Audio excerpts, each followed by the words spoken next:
இன்னைக்கு இந்த பழுத்த வாழைப்பழத்தை வச்சு ஒரு சூப்பரான ஸ்வீட் செய்ய போறேன். இந்த வாழைப்பழம் மேல தோல் தான் இந்த மாதிரி கருத்து இருக்கு, உள்ள பழம் ரொம்ப நல்லா இருக்கு. இதை ஒரு மிக்ஸி ஜாருக்கு மாத்திக்கிறேன். அதுல 2 ஸ்பூன் அளவுக்கு கார்ன்ஃபிளவர் போட்டுக்கிறேன். பழத்தை நல்லா க்ரீம் மாதிரி அரைச்சி எடுத்துக்கணும். இந்த பழத்தோட அளவு எவ்வளோ இருக்கோ அதுல 3/4 வாசி நம்ம சர்க்கரை எடுத்துக்கலாம். சர்க்கரையை கொஞ்சம் லைட்டா வறுத்து எடுத்துக்கலாம். நல்லா வறுக்கிறதால கலர் நமக்கு சூப்பரா வரும். இப்ப கொஞ்சம் வறுபட்டதுக்கு அப்புறம் இதுல தேவையான அளவுக்கு தண்ணி ஊத்திக்கலாம். சர்க்கரை எந்த அளவுக்கு எடுத்துக்கிட்டோமோ தண்ணியும் அந்த அளவுக்கு ஊத்திக்கணும். இப்ப இந்த அரைச்ச விழுத இதுல ஊத்திடுறேன்.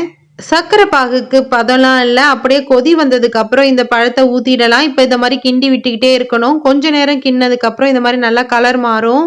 இதில் இப்போ 1 ஸ்பூன் அளவுக்கு நெய் போட்டுக்கிறேன். கொஞ்ச நேரம் கிண்டி விட்டதுக்கு அப்புறம் இன்னொரு ஸ்பூனும் கலந்துக்கிறேன். 2 ஸ்பூன் அளவுக்கு நெய் போட்டா போதும். கொஞ்ச நேரத்துல இந்த மாதிரி கெட்டியாக ஆரம்பிக்கும். கை விடாம கிண்டனீங்கன்னா 10 நிமிஷத்துல சூப்பரான பனானா ஸ்வீட் ரெடி ஆயிடும். இது ரொம்ப டேஸ்டா இருக்கும். செஞ்சு பாருங்க.